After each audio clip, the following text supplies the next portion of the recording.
Madame, Monsieur, bonjour. Depuis le début de l'épidémie, le coronavirus est sur toutes les lèvres. Le Covid-19 continue à se propager dans le monde. L'épidémie a dépassé les 3300 morts pour plus de 98 000 contaminations dans au moins 85 pays. De nombreux cas enregistrés, des personnes qui ont succombé à la maladie, mais aussi beaucoup de personnes qui ont guéri. Et il est nécessaire de le rappeler, à la date du 6 mars, 53 423 personnes ont guéri du Covid-19. Un chiffre qui augmente beaucoup plus rapidement que le nombre de cas déclarés dans le monde, et cela malgré les nouveaux foyers d'infection, que ce soit en Chine, en Iran ou encore en Italie. Le continent africain n'a pas été épargné. Des cas ont été enregistrés en Égypte, en Algérie, en Tunisie, au Sénégal, au Maroc, au Cameroun et en Afrique du Sud. Alors, faut-il réellement être inquiet? Sommes-nous prêts à faire face à une pandémie? En exclusivité sur Medi 1 TV, je reçois le ministre marocain de la Santé, Khalid El-Taleb. Bonjour Monsieur le ministre, merci d'avoir accepté de répondre aux questions de Medi 1 TV.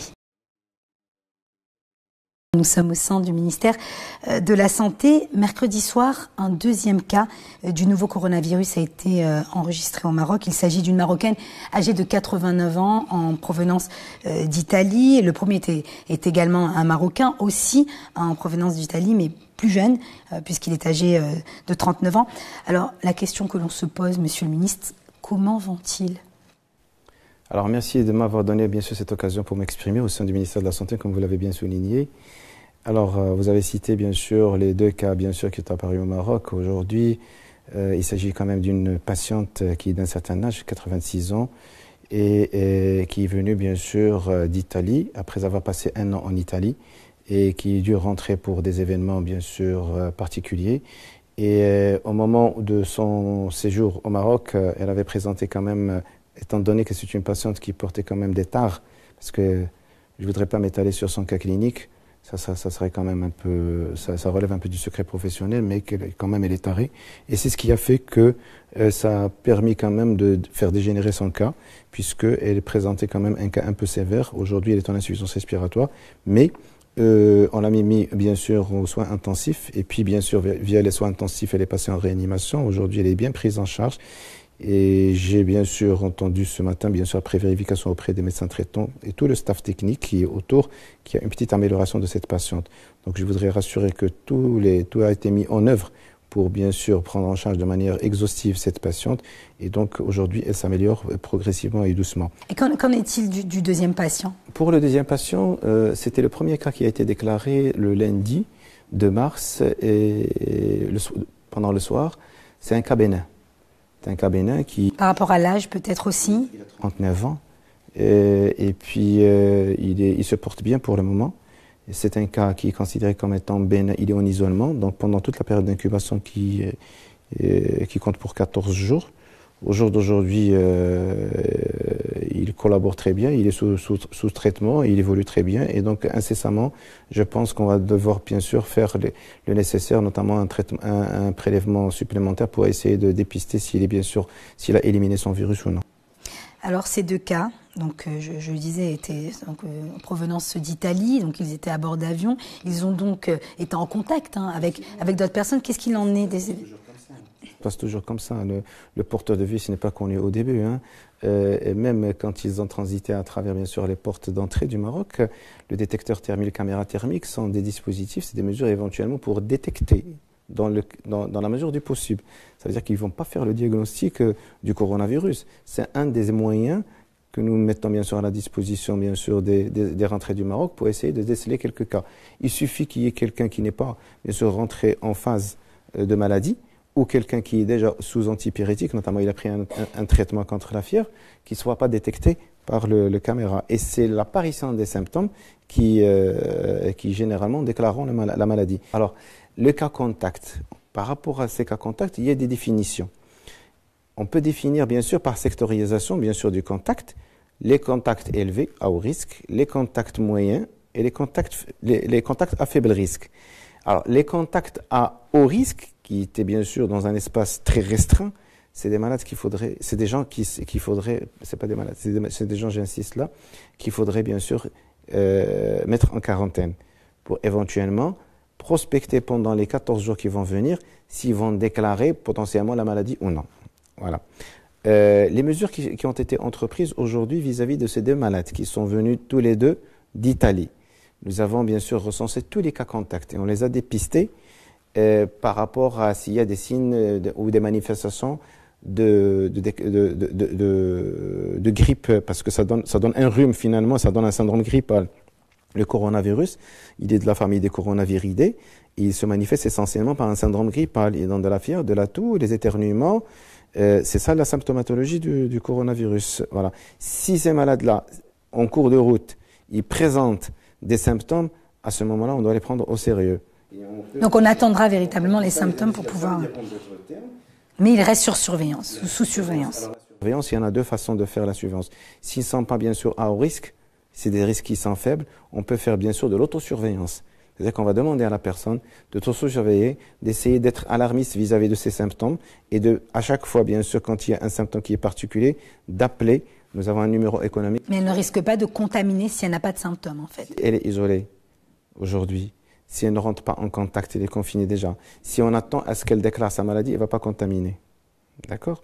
Donc, il y a des mesures d'hygiène de protection. Alors, je voudrais dire par rapport à la contamination, pour être clair là-dessus, la contamination, elle se passe par les projections. Pour être clair. Alors, la projection, quand on est à distance de plus de 1 mètre, il n'y a pas de risque. Quand on fait des projections, on touche avec les mains les surfaces infestées ou contaminées, on risque bien sûr de prendre ces projections et les remettre au niveau des voies respiratoires. Et c'est là où la contamination est plausible. Donc, parce que le virus lui-même, il peut survivre au niveau des surfaces pendant un certain moment. Et ça dépend aussi du matériau de la surface.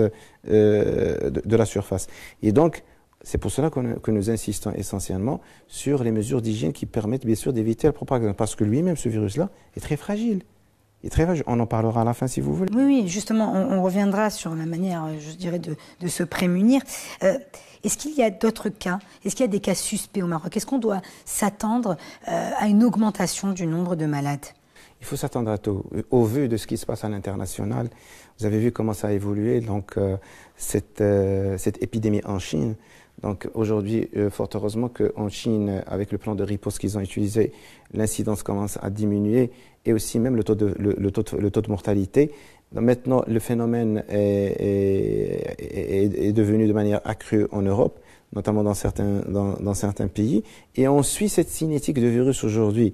Et ce qui pose problème aujourd'hui, c'est essayer de comprendre comment se fait-il que des cas qui ont apparu en Europe, notamment en Italie, et qui n'étaient pas des cas contacts en Chine quelque part ou importés de Chine. Vous voyez, donc c'est des cas qui sont propres. C'est-à-dire que le coronavirus, il circule. Il circule le coronavirus. Comment il circule? Il circule à travers les contacts, d'accord? Et donc, pas forcément qu'on est porteur de contact, qu'on est malade. On n'est pas malade, même si on est porteur. Et donc, au jour d'aujourd'hui, le virus, il se multiplie. Et quand il trouve le climat propice pour qu'il se multiplie, il se multiplie. Je pense qu'avec un climat plus chaud... Alors, c'est pour cela que je vous dis que peut-être que les scientifiques ont avancé qu'il se pourrait qu'il y ait une vulnérabilité par rapport à la température. À partir de 26 ou 27 degrés. 22 degrés. 22 degrés. Au-delà de 22 degrés, il devient très fragile. Bon, c'est la raison pour laquelle ils pensent que certains continents sont préservés par rapport à d'autres. Peut-être c'est une question de climat. Je ne peux pas certifier à 100%, mais c'est une hypothèse qui reste. Et ce que nous constatons aujourd'hui au niveau de l'Europe, ou je dirais même au niveau de l'hémisphère nord, l'hémisphère sud n'est pas encore à l'abri parce que avec les changements climatiques et avec bien sûr les saisons qui vont changer aussi, il se pourrait que le virus encore voyage au niveau d'autres continents. Alors, Monsieur le Ministre, plusieurs mesures justement ont été prises, notamment des contrôles dans les aéroports, vous l'avez dit, et dans les ports. Mais au-delà, le Maroc a mis aussi en place un comité de pilotage qui est dédié justement à la surveillance épidémiologique pour faire face au coronavirus. Alors, comment ce dispositif, parlez-nous de ce dispositif. Alors, avant de parler de ce dispositif, je me permets quand même de dire que le Maroc a acquis quand même à travers les expériences passées une certaine expertise dans ce domaine-là. Donc, je relate pour mémoire l'expérience du Maroc dans la lutte contre le SRAS. Donc, le H5N1. Je relate aussi, je cite aussi pour mémoire la lutte anti-H1N1, la lutte contre la fièvre Ebola. Et donc, ça a permis quand même au Maroc de forger quand même son expertise dans ce domaine. Et à travers cela, il y a des plans de riposte qui sont très efficaces et qui sont bien sûr faites avec toutes les parties prenantes, notamment bien sûr, quand je dis les parties prenantes, à travers les parties prenantes, il y a ce qu'on appelle le comité du pilotage technique qui est composé éventuellement sous la tutelle du gouvernement avec le ministère de l'Intérieur, la gendarmerie royale et le ministère de la Santé et qui travaille de concert directement avec le poste central de commande qui est composé avec pratiquement la santé militaire, la santé publique et aussi la gendarmerie royale, avec bien sûr le ministère de l'Intérieur, avec la protection civile et les différentes bien sûr parties prenantes qui sont appelées à chaque fois que le besoin se présente. Et au-delà bien sûr de ce PCC, qu'on appelle le PCC, vous avez le CNUPS, qui est le Centre national des opérations des urgences de santé publique et qui est domicilié au niveau de la direction de l'épidémiologie et de lutte contre les maladies transmissibles et non transmissibles aussi. Donc, et c'est lui qui est bien sûr, qui abrite la veille épidémiologique au niveau du Maroc. D'accord. Alors, c'est ça le dispositif. Et bien sûr, chaque fois, quand il y a une question qui est conjoncturelle ou pointue, on peut interpeller bien sûr les autres parties prenantes. Et je cite aussi pour l'exemple, quand Sa Majesté a donné bien sûr ses directives pour rapatrier les étudiants de Chine, c'est une expérience extraordinaire à relater. Pourquoi? Parce que nous avons quand même fait appel aussi à un opérateur, l'opérateur marocain, et aussi les responsables bien sûr des aéroports pour essayer bien sûr d'étudier cette possibilité éventuellement et bien sûr y compris le ministère des Affaires étrangères et des Relations extérieures de la coopération qui ont convenu éventuellement d'organiser une opération qui était particulière dans son genre puisque l'aéronef marocain est descendu au niveau de l'épicentre de l'épidémiologie, de l'épidémie et il a pu quand même rapatrier nos étudiants. Je cite cet exemple parce qu'il est très important, parce que ces étudiants, bien sûr, ont été dispatchés sur 2 structures hospitalières, notamment l'hôpital militaire et l'hôpital de Sidi Saïd Amknes. Ils ont bien sûr séjourné pendant toute la période, une période qui est pour couvrir bien sûr la période d'incubation du virus. Et figurez-vous, ils étaient des contacts en Chine. Ils avaient séjourné longtemps, depuis avant même le démarrage de l'épidémie. Et on les a récupérés pendant une bonne période.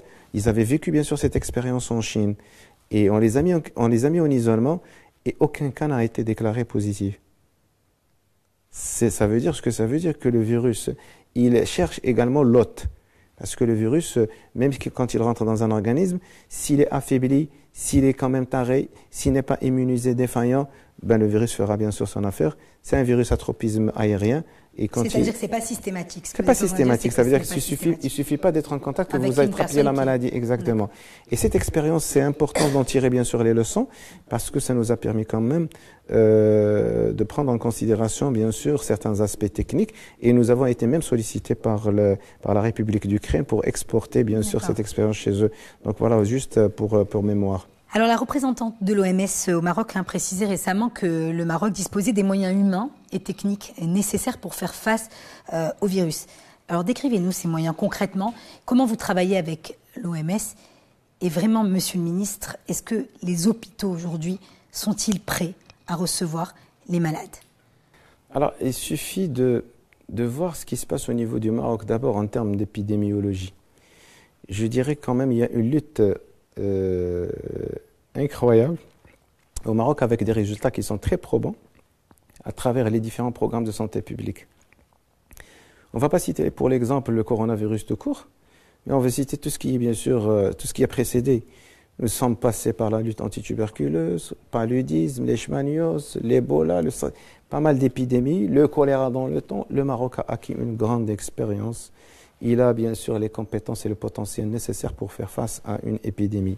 Bien sûr, chaque pays a quand même ses moyens, ses propres moyens et ses dispositifs, mais je peux vous dire que nous travaillons de concert avec l'Organisation mondiale de la santé. C'est un des partenaires qui sont fidèles au Maroc. Et puis je dirais qu'ensemble, nous sommes inscrits, nous nous conformons au règlement sanitaire. Et comment se fait cette collaboration concrètement ?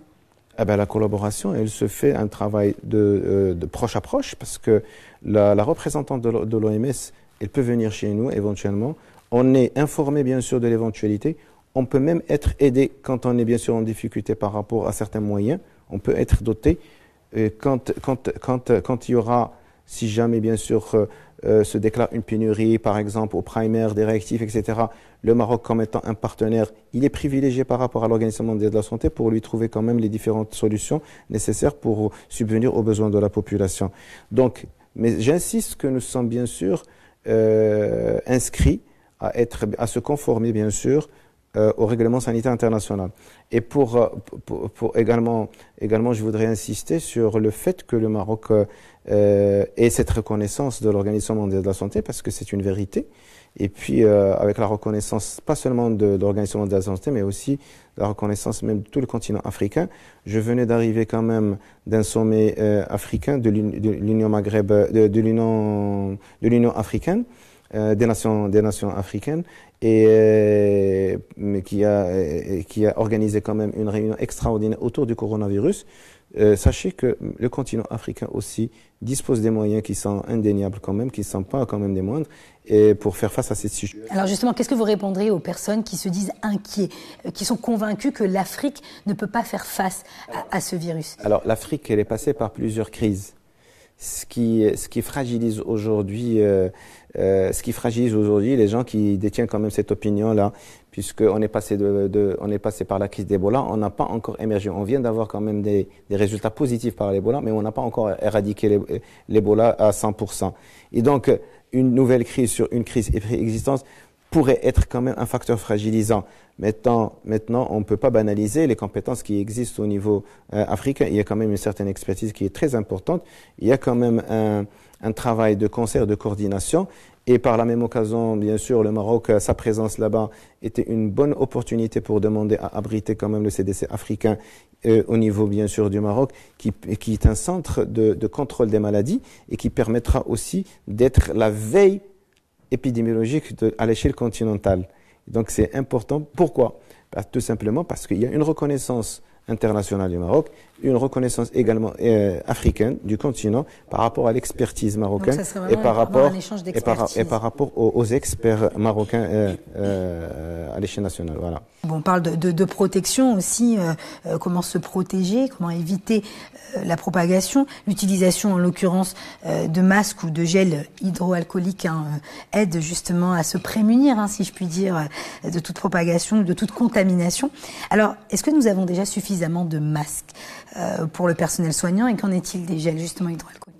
Avant de dire que si nous avons suffisamment de masques, je voudrais insister sur le fait que déjà le Maroc, au jour d'aujourd'hui, dispose de 3 usines de fabrication de masques, dont 2 qui sont étatiques, notamment celui de la gendarmerie royale et celui de la protection civile, et un qui est bien sûr dans le secteur privé à Brachid, et qui a quand même une capacité qui est suffisante, bien sûr, de fabrication et de production. Et nous disposons également d'un stock qui est assez conséquent, d'accord, pour prendre en charge, bien sûr, les cas contaminés ou cas douteux. Et il faudrait peut-être revenir sur l'indication du masque. Parce qu'une fois qu'on comprenne quand même l'indication du masque, on pourra dire si éventuellement le stock serait suffisant ou non. Et l'indication doit être médicalisée aujourd'hui. On ne doit pas la laisser bien sûr aux libre utilisation des citoyens, puisque le masque, c'est un masque anti-projection. Alors ça, c'est important. Qui doit porter ce masque? Je m'explique. C'est un masque anti-projection. Et quand on dit masque anti-projection, il doit être utilisé pour cette indication anti-projection. Ça veut dire qu'il faut éviter que les projections s'étalent sur les surfaces planes ou toucher bien sûr les gens qui sont en contact de vous. D'accord? Donc ça veut dire que l'indication médicale, c'est pour les cas qui sont contaminés ou les cas qui sont douteux en attendant la confirmation, bien sûr, biologique. Voilà. Le patient qui est sain ne doit pas ne doit pas mettre de masque. Puisque si jamais le masque était contaminé sur une surface déjà infestée, il pourrait s'exposer rapidement à une contamination, et donc c'est une action à proscrire.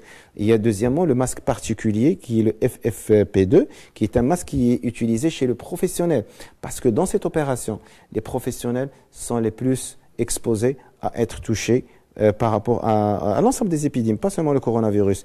Donc, il faudrait les protéger par des moyens qui sont particuliers. Ouais. Nous disposons de suffisamment de stocks, bien sûr, pour... Donc, cette rumeur, cet intox, si on peut parler d'intox, alors qui parle de pénurie de masques aujourd'hui, donc vous le démontrez. Exactement, je regrette quand même cet intox-là qui porte préjudice, bien sûr, à tout système de santé. D'ailleurs, c'est ce qui se passe à l'international.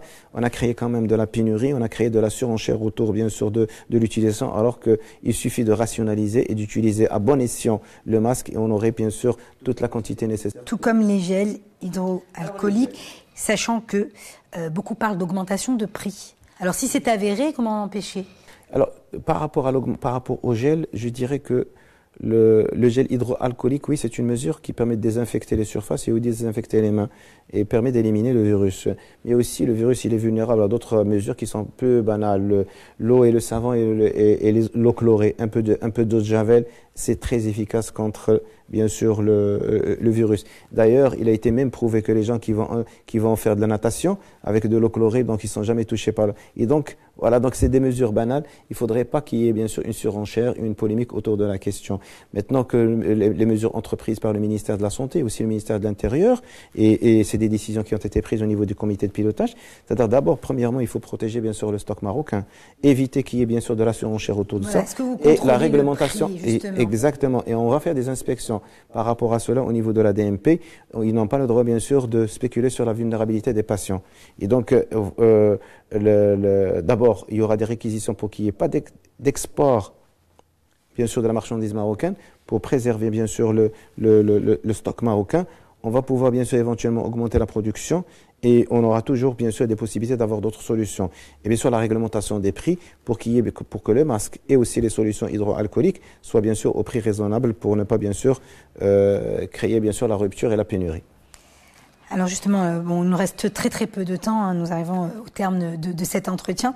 Nous parlons justement de rumeurs, hein, de fake news sur le coronavirus, hein, qui se développent à toute vitesse, hein, justement, sur Internet. Les rumeurs les plus folles se multiplient. Alors qu'est-ce que vous faites justement au niveau du ministère de la Santé pour contrer ces fake news ?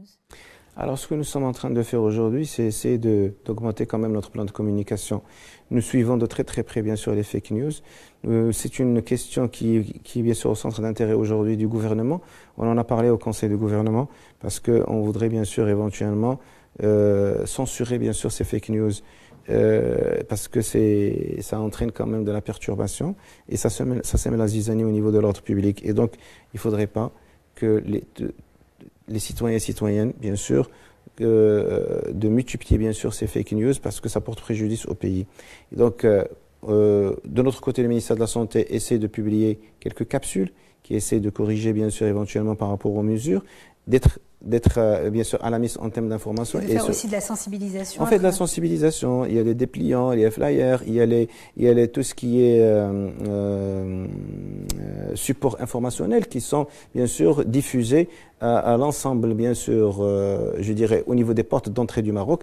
Au niveau on en partage avec les autres secteurs aussi pour qu'ils soient bien sûr sensibilisés et on demande bien sûr la collaboration et l'adhésion du citoyen pour limiter de ces fake news. Voilà. Et donc et on demande aussi que ça soit censuré. Voilà. Donc je pense que c'est la seule manière. Et bien sûr, pour faire barrage aux fake news. Pour faire barrage aux fake news. Et j'appelle quand même l'esprit citoyen de la population pour éventuellement limiter ces fake news parce que ça porte préjudice. Ça ne profite à personne. Un petit mot sur le numéro vert que le ministère a mis en place. Le numéro vert, c'est un numéro que nous avons créé, qui est économique, que nous avons créé pendant l'occasion, bien sûr, du rapatriement des étudiants marocains de Chine et qui reste opérationnel pour la suite de l'opération du plan de riposte. C'est à l'OVEI, il y a un numéro économique et qui fonctionne 24 sur 24. Il reçoit beaucoup d'appels et j'interpelle bien sûr les citoyens et citoyennes, bien sûr, de le solliciter à chaque fois que le besoin se présente pour poser les questions les plus importantes, pour essayer de les orienter. Et donc, il permet aujourd'hui d'orienter les patients, si jamais, bien sûr, des cas suspects vers les centres les plus proches, ou d'interpeller, bien sûr, une équipe d'intervention pour aller vers ce patient-là, pour essayer, bien sûr, de faire quand même un examen et détecter s'il répond à la définition. À ce moment-là, on procédera bien sûr au prélèvement pour la confirmation biologique éventuellement. Donc il est fonctionnel, il est même submergé aujourd'hui et j'estime à mon avis qu'il a un intérêt qui est extraordinaire aujourd'hui. Il a apporté quand même sa valeur ajoutée. Quelles sont les mesures les plus draconiennes que le ministère de la Santé pourrait mettre en place si le nombre de malades augmente? En l'occurrence, est-ce qu'on va aller jusqu'à la fermeture des écoles comme c'est le cas aujourd'hui dans de nombreux? Alors nous recommandons en tant que, bien sûr, que ministère de la Santé, bien sûr, en donnant et en prodiguant bien sûr les meilleurs conseils sanitaires pour protéger la population. Bien sûr, éventuellement, quand il y a une augmentation du nombre de malades de contact, parmi les conseils à donner essentiellement, c'est éviter les rassemblements. Donc, pour éviter la propagation, c'est l'une des mesures. Beaucoup de manifestations ont d'ailleurs été annulées. Eh ben, c'est fait dans ce sens. Si elles étaient annulées, c'est essentiellement parce que probablement il y aurait des invités, ou c'est des manifestations internationales, il y aurait des invités de l'étranger et qui venaient bien sûr des centres qui connaissent une épidémie ou bien sûr une multiplication de la maladie. Donc c'est des pays qui sont touchés. Maintenant c'est une mesure qui est importante et ça a donné ses fruits. Nous pouvons que regarder l'expérience de Chine qui a mis en quarantaine toute une région, je dirais, mais non seulement une province, mais une région ou un département pour pouvoir contrecarrer la maladie et ça a donné des résultats importants et probants. Donc voilà. Concernant la fermeture des écoles, ce n'est pas prévu. On a dit dans un communiqué, nous suivons de très très près l'évolution, bien sûr, de la rentrée du coronavirus au Maroc. Aujourd'hui, nous sommes à 2 cas. Nous avons alerté, il se pourrait, avec l'évolution, qu'il y ait quand même des mesures importantes, mais qui restent progressives, en suivant la cinétique, bien sûr, de ce Covid-19. Donc, éventuellement, les mesures seront entreprises au temps opportun. Je dirais pas tout de suite, voilà ce qu'il faudrait faire, fermer les écoles, etc. Ça dépendra bien sûr de l'évolution. Aujourd'hui, la situation n'est pas très inquiétante. Mais il y a des mesures importantes à entreprendre pour contrecarrer, bien sûr, et être anticipatif. Notamment l'hygiène aussi à l'intérieur des écoles. Ça, c'est parmi les choses, peut-être qu'il faudrait terminer la séance avec l'hygiène et insister sur les mesures à entreprendre qui sont les plus importantes et pour lesquelles le citoyen marocain et la citoyenne et citoyens marocains et marocaines doivent adhérer et se conformer aux mesures d'hygiène banales parce que c'est la solution idoine aujourd'hui pour éviter la propagation du virus, lavage des mains, éviter bien sûr les encombrements, aller vers les espaces qui sont aérés, éviter les confinements et aussi bien sûr se protéger quand vous voulez éternuer. C'est important pour ne pas bien sûr projeter les projections au niveau bien sûr de votre entourage. Voilà. Mot de la fin, Monsieur le Ministre, quel message vous donneriez aujourd'hui aux Marocains qui sont là et qui nous regardent justement pour les rassurer? Est-ce que vous êtes confiant? Est-ce que vous êtes inquiet, Monsieur le Ministre? Je ne suis pas inquiet, je suis serein, je reste quand même assuré. Moi je dirais que nous sommes confiants et il faudrait avoir confiance au système marocain. Il faudrait avoir confiance aussi au potentiel marocain et qu'aujourd'hui il y a quand même un effort colossal qui est aujourd'hui fourni par l'ensemble des acteurs et les parties prenantes, les constituants du comité de pilotage, mais aussi je voudrais rendre hommage aux professionnels de santé aujourd'hui parce qu'il fait un effort indéniable. Et on sent pendant bien sûr les situations délicates et crises, il relève le défi. Donc je reste quand même par rapport aux dispositifs et par rapport aux mesures, et j'interpelle, confiant bien sûr, et j'interpelle le citoyen et citoyenne à adhérer bien sûr et à encore donner confiance plus au système marocain, aux compétences marocaines, aux experts marocains, sachant que bien sûr tout cela porte un intérêt important et nous suivons bien sûr de très très près, même les hautes instances, bien sûr, il y a un intérêt particulier de Sa Majesté autour de cette question qui suit de très très près. Et nous suivons bien sûr les orientations à la lettre. Je ne peux être que confiant. Merci, Monsieur le Ministre de la Santé, Khalid Taleb, d'avoir accepté de répondre aux questions de Medi 1 TV. Merci. C'est moi qui vous remercie. On se donnera un rendez-vous éventuellement pour vous dire que les choses sont rentrées dans l'ordre et qu'on est sorti de la crise. Inch'Allah, on l'espère, on l'espère. Merci. Et merci à vous, chers téléspectateurs de Medi 1 TV, Medi 1 TV Afrique, d'avoir suivi cet entretien exclusif avec le ministre de la Santé, Khalid Aït Taleb. Restez avec nous, l'information se poursuit sur notre antenne. Portez-vous bien.